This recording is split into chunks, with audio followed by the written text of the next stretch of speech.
نن ستاسې لپاره یو مهم او هیله بښونکی خبر لرو. داسې خبر چې نه یوازې د هیواد د صنعت راتلونکی ټاکي بلکې د افغانستان د ځان بساینې لپاره له یو مهمو اقتصادي برخو یعنی د سمنټو په تولید کې زمینه برابروي. مخکې له دې چې د دې راپور جزئیاتو ته لاړ شو د عروج چینل درسره وڅارئ څو تل د تازه خبرونو، اقتصادي تحلیلونو، سیاسي او صنعتي بدلونونو نه باخبره پاتې شئ.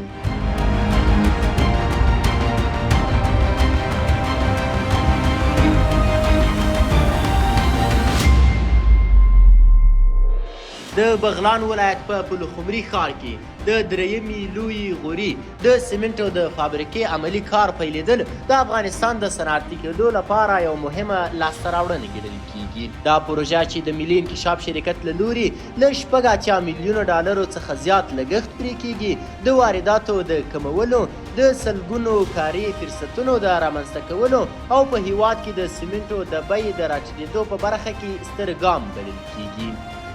ملا برادر اخوند ریاست الوزرا اقتصادي مرستیال د دې پروژې د پرانیستي په مراسمو کې وویل د دې فابریکې تر بشپړېدو وروسته به د هیواد د سمنټو د تولید کچه بېساري حد ته ورسیږي. نوموړي ټینګار وکړ چې د کورنیو صنایعو پراختیا نه یوازې د خلکو اړتیاوې پوره کوي بلکې د صادراتو د ودې او د ملي عوایدو د زیاتوالي لامل هم ګرځي. د ده په وینا افغانستان د کلونو لپاره پر وارداتو متکي و چې دا کار د هیواد پر ملي بودیجه درانه لګښتونه اچوي په داسې حال کې چې د تولیدي صنعتونو کې پانګونه کولی شي دا تړاو کم کړي.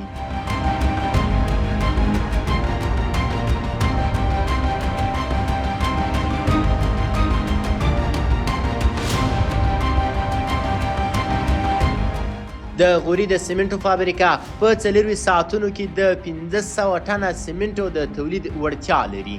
دا شمیر د دوو نورو فابریکو د ورځني 200 ټنه تولید ترڅنګ د درېیم فاز له فعالیدلو وروسته په مجموعي توګه ورځنۍ وړتیا یې تر 5200 ټنو رسیږي.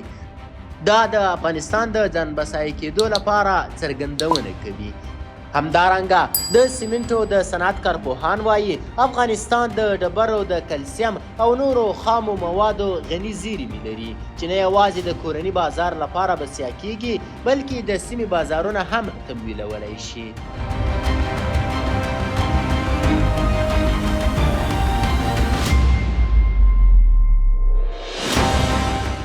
نورې پروژې په نیمروز، هرات، لوګر، جوزجان او پروان ولایتونو کې هم روانې دي چې له بشپړېدو وروسته به د هیواد کلني تولیداتو کچه شاوخوا 5.5 میلیونه ټنو ته برسیږي.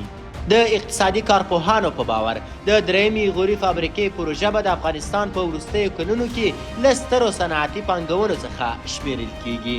داسې ګام چې کولی شي د هیواد مقام په اسیا کې لوړ کړي.